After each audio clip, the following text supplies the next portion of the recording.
Olá, hoje nós teremos nosso segundo tema de administração. Nós iremos falar um pouco sobre o prontuário do paciente. O prontuário do paciente é um documento legal, onde é registrado todo o histórico da saúde do paciente, diagnóstico, exames complementares, tratamento e também o prognóstico. O prontuário do paciente é um documento mais importante que tem no hospital, que ele posteriormente pode ser utilizado, tá?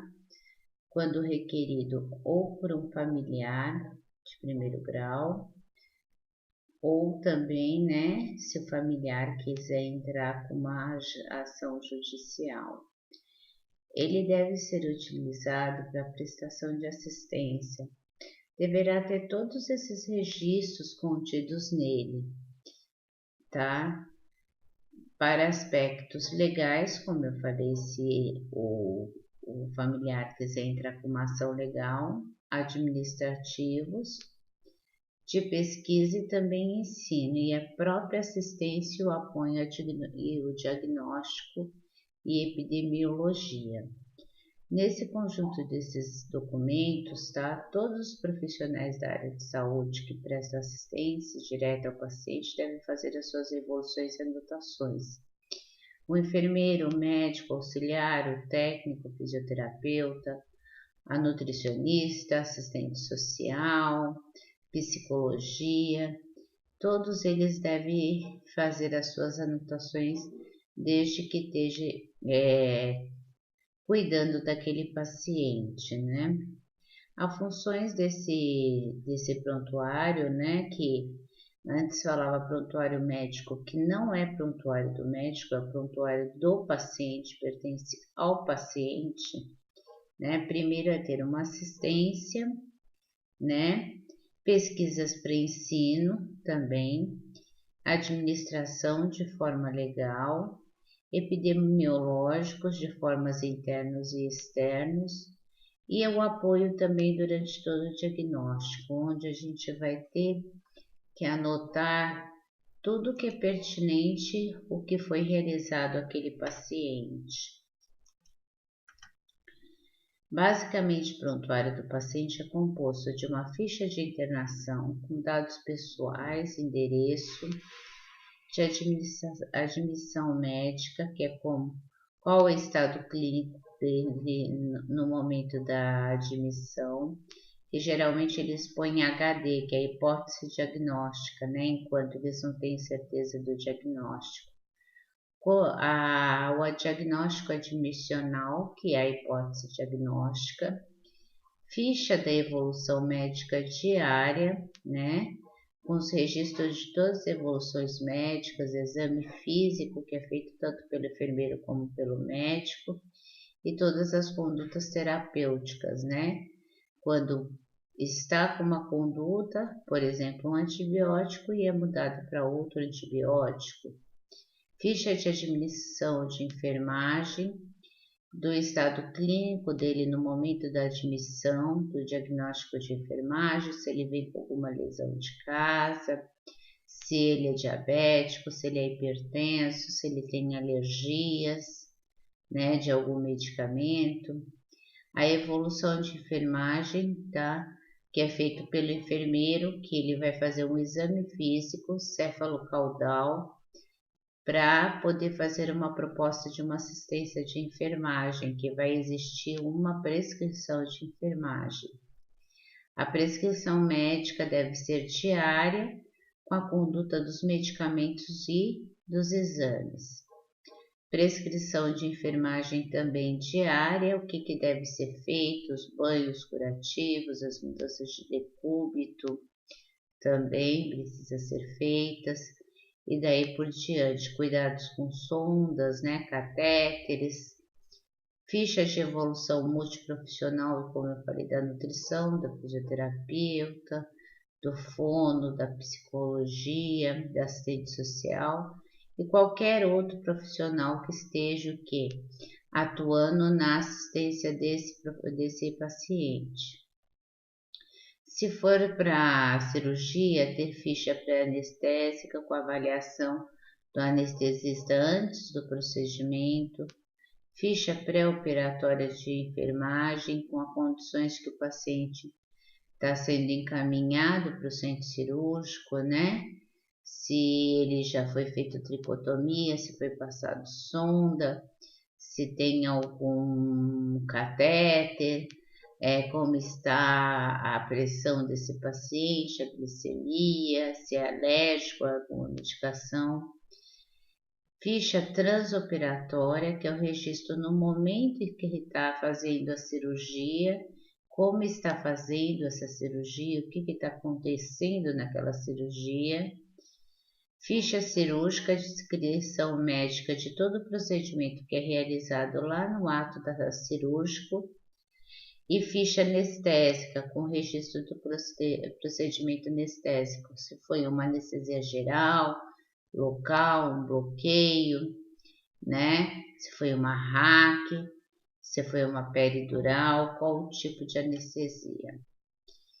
Ficha de recuperação que é realizado na recuperação pós-anestésica, com todos os cuidados dessa recuperação que teve, né? Se teve oxigênio, se teve infusão de fluidos, de antibióticos, folha de controles de sinais vitais, de balanço hídrico de entrada e saída de líquidos, débito também desses drenos, a coloração, o aspecto, a quantidade, registro de enfermagem de todos os parâmetros desse paciente, oximetria, pulsação, pressão, né? Tudo que seja de parâmetros, os laudos dos exames, os resultados dos exames realizados também deve conter, impressos de banco de sangue, né?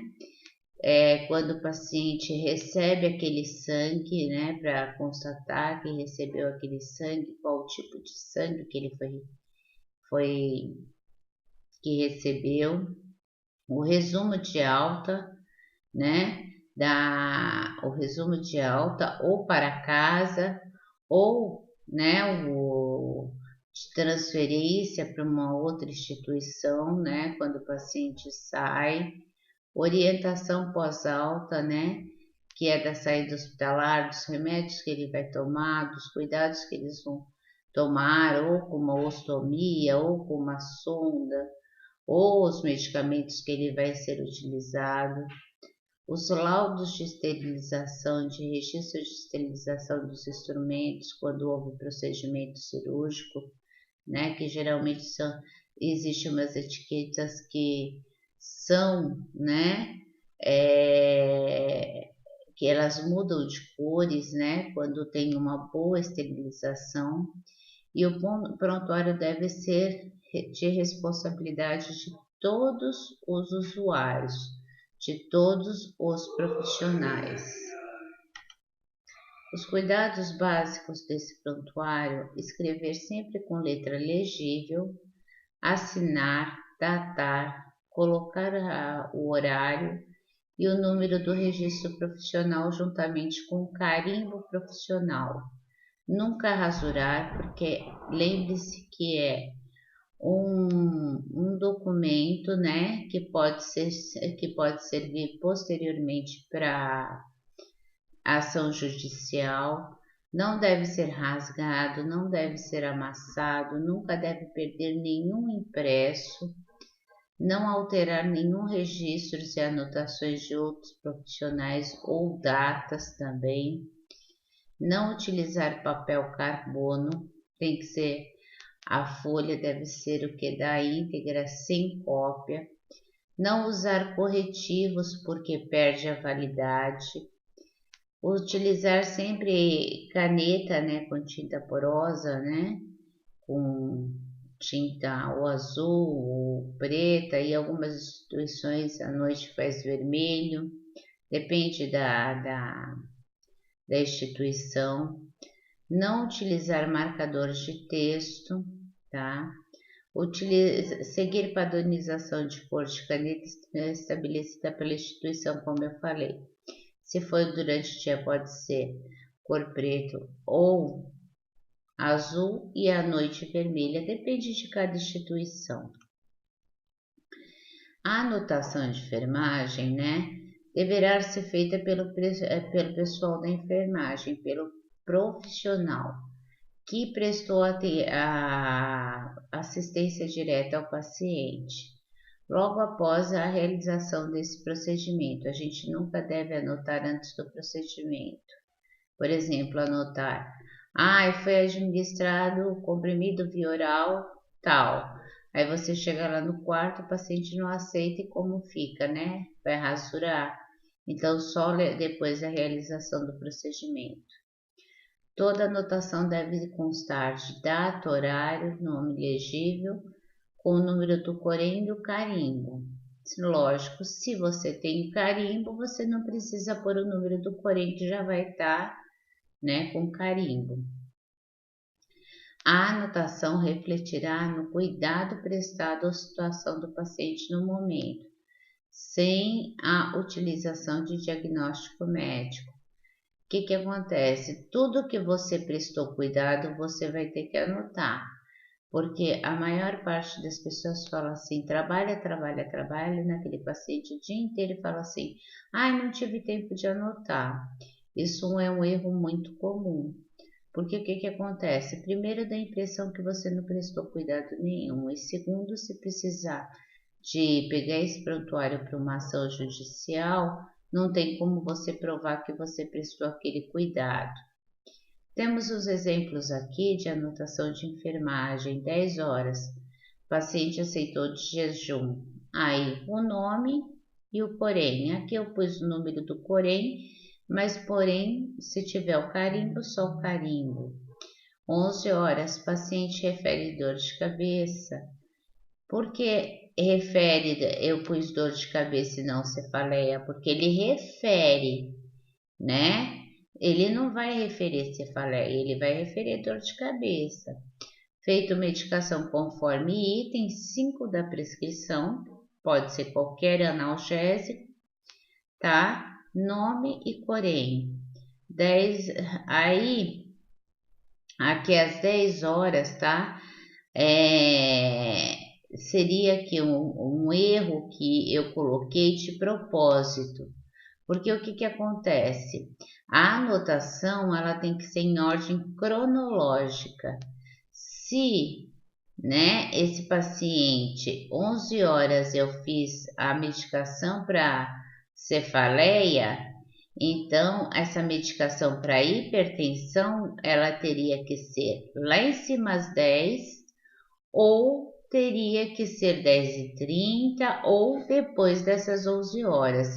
Então, eu justamente pus essa anotação para vocês verem esse erro clássico, né? Para não fazer a anotação dessa forma, porque a anotação tem que ser em ordem cronológica. 10 horas, paciente com pressão arterial 180 por 120, comunicado à enfermeira. Veja também o erro do horário. Não deve ser esse horário. Deve ser em ordem cronológica. A evolução de enfermagem é uma prerrogativa do enfermeiro, é uma função do enfermeiro. Vocês fazem a anotação, o enfermeiro faz a evolução. E deve ser feito no impresso próprio ou no impresso multiprofissional também, tá?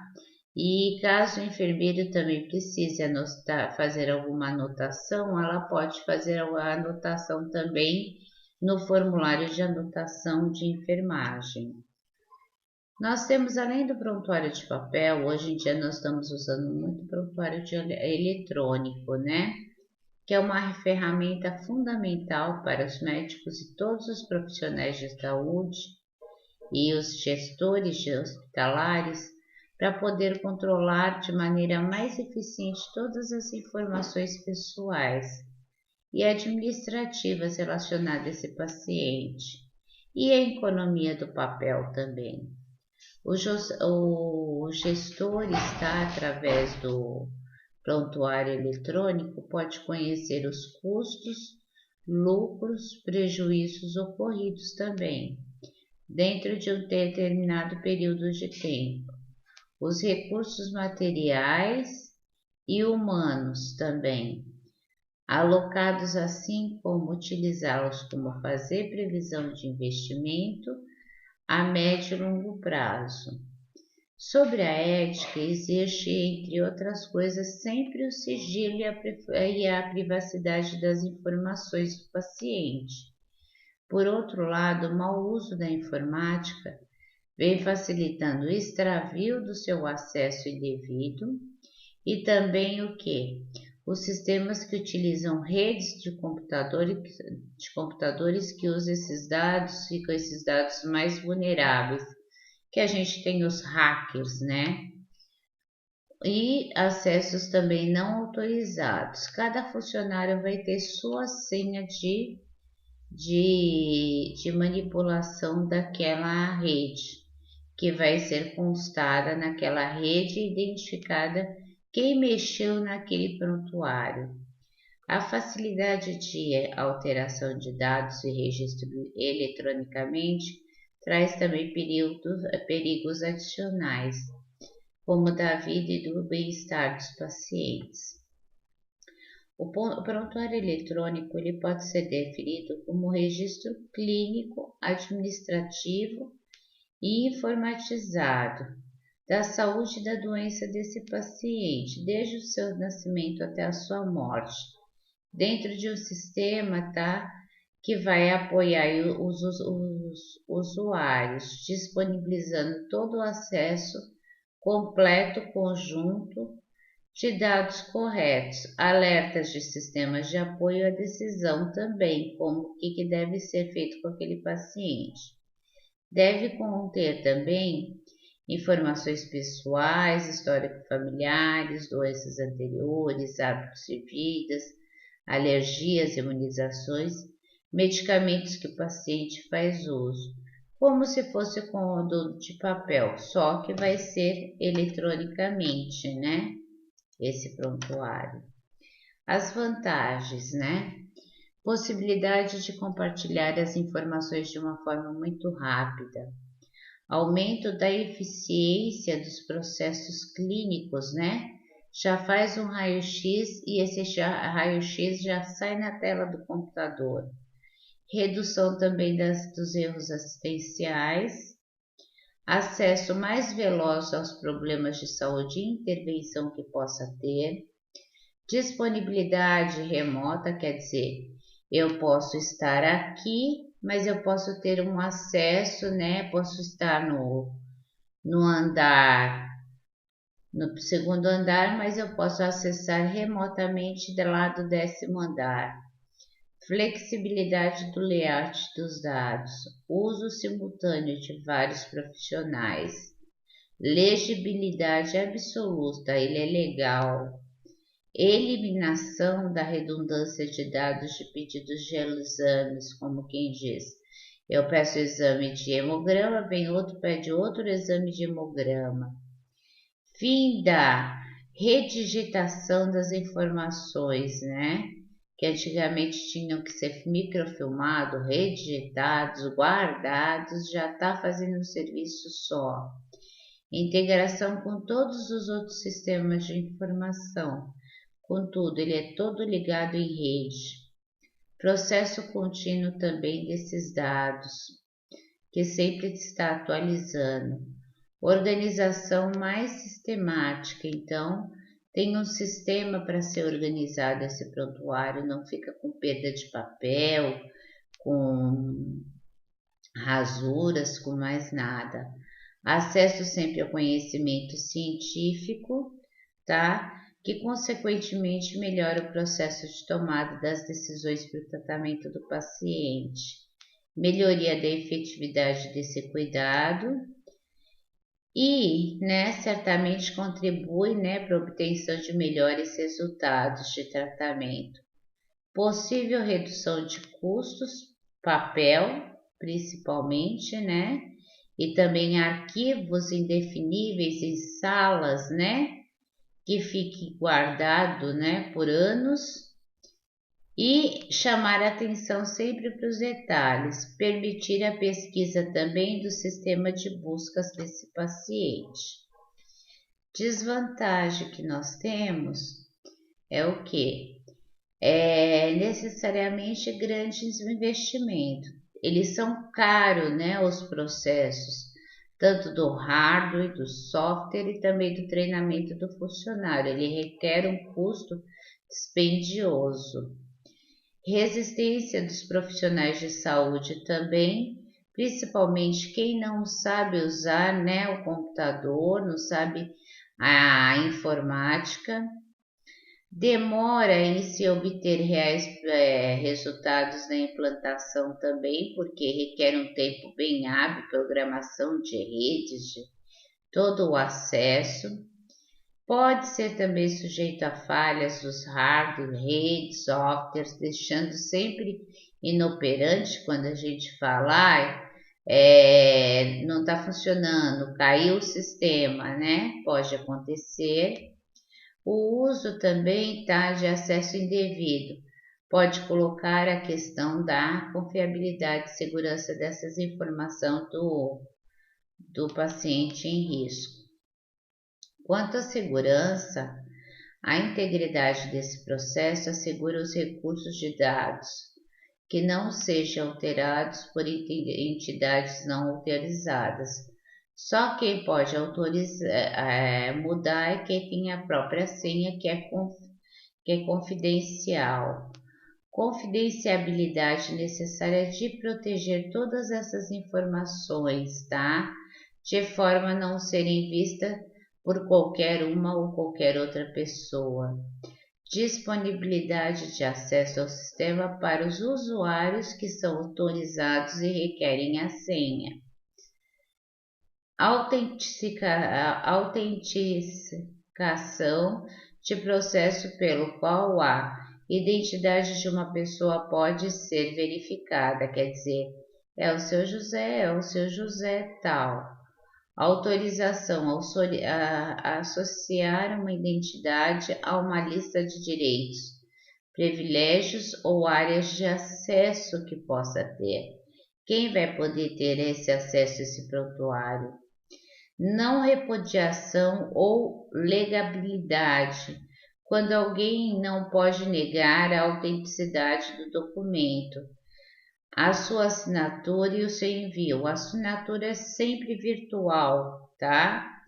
Então, não tem como você negar a legalidade desse processo. A auditoria também desse processo se torna muito mais fácil, muito mais rápida, segura também, que possa ser devidamente registrada e revisada e detectar eventos, né, que não sejam adequados. Medidas de segurança que a gente tem, como a gente falou, né, cada um tem o seu acesso por login e senha. Tem que ter um certificado digital, que são documentos eletrônicos que utilizam duas chaves, uma pública de conhecimento geral e uma privada que deve ser mantida em sigilo pelo quem tem o certificado. E isso daí, essas partes, tá? Quem faz os softwares, os hardwares, quem passam as redes. Pode ser feita também por biometria, tá? Que estuda a identificação baseada na medição precisa de traços biológicos. O Firewall, que é uma parte, né, que é chamado parte de fogo, que é uma ferramenta de segurança que controle todos esses equipamentos, desses hardware e software, né, principalmente na função de limitar e controlar o acesso de terceiros, né, dessa rede, né, interna da internet ligada a uma rede externa, que seria como se fosse uma proteção, né? Políticas e práticas, há duas questões centrais a serem discutidas. A primeira de política se refere ao dilema entre liberar ou bloquear o acesso ao prontuário, e ao mesmo tempo que a informação deve ser segura. Ela também não deve sofrer restrições muito excessivas de acesso que possa comprometer ou legitimizar, né, o sistema. Deve ser feito backups, né, e logs para auditoria para evitar interrupção dos serviços, causando falhas, quebras de equipamento. Forma mais comum de efetuar essa cópia desses dados de arquivo é armazenar em outro lugar. Hoje a gente utiliza muito a nuvem, né? Que a gente utiliza, todas as empresas digitais, elas têm uma grande capacidade para colocar na nuvem, que é onde fica guardado e fica disposto a qualquer momento. O acesso do prontuário também, tá?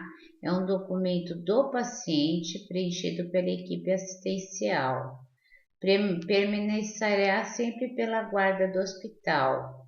O acesso desse prontuário somente poderá ser feito por profissionais autorizados e que tenham senha e login, e que tenham também assinado um termo de sigilo profissional para não sair espalhando por aí. Os familiares terão acesso ao prontuário com autorização do paciente ou do seu representante legal. Não é qualquer um que chega lá e vai pedir autorização para pegar o prontuário, né?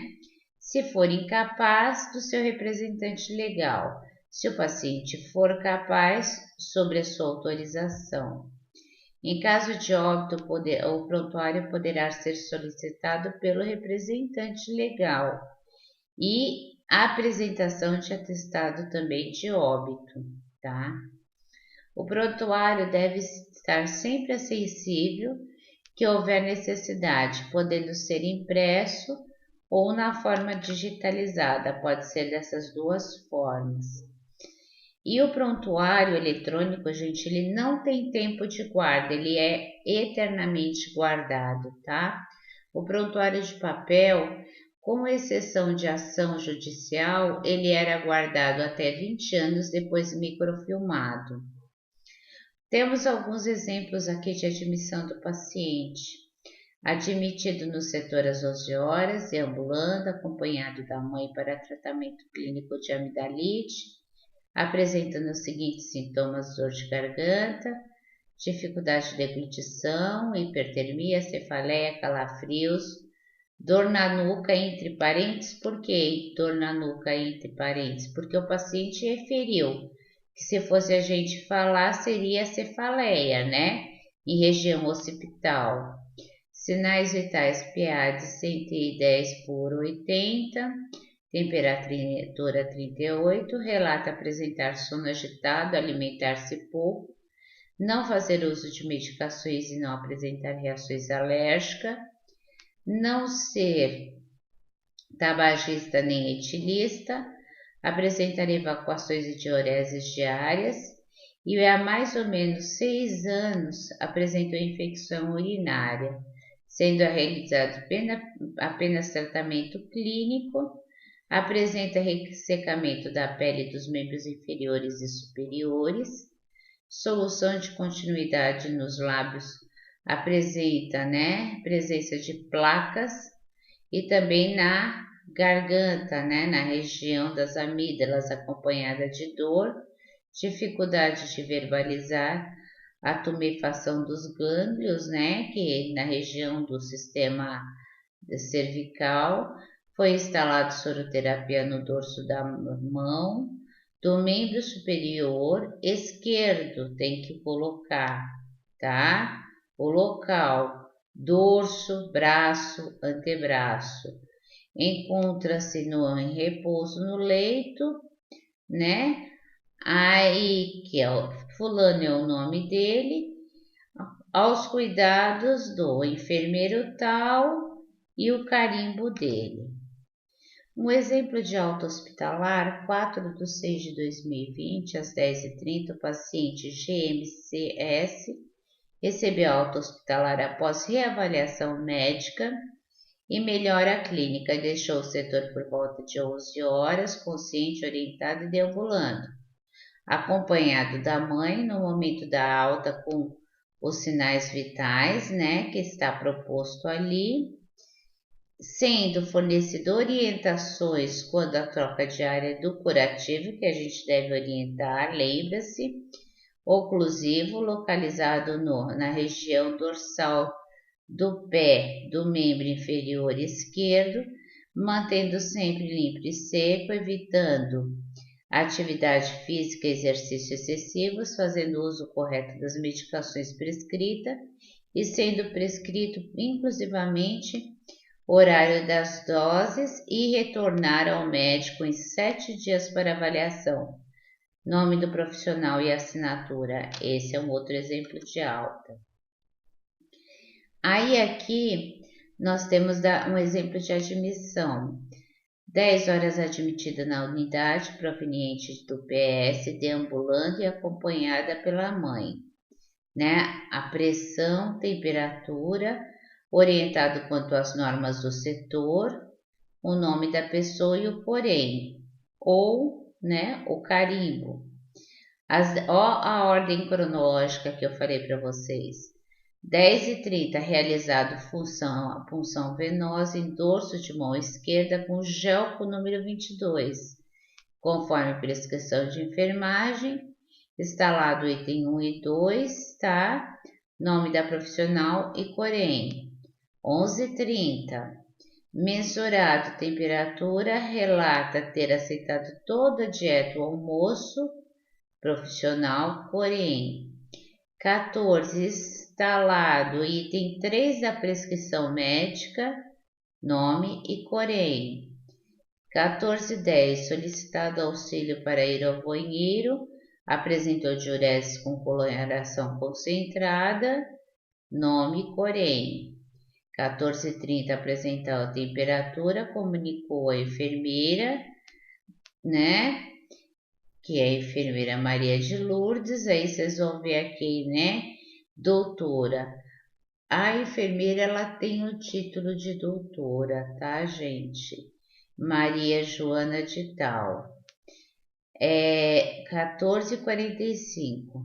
Medicada com o item 5 da prescrição, nome e corém.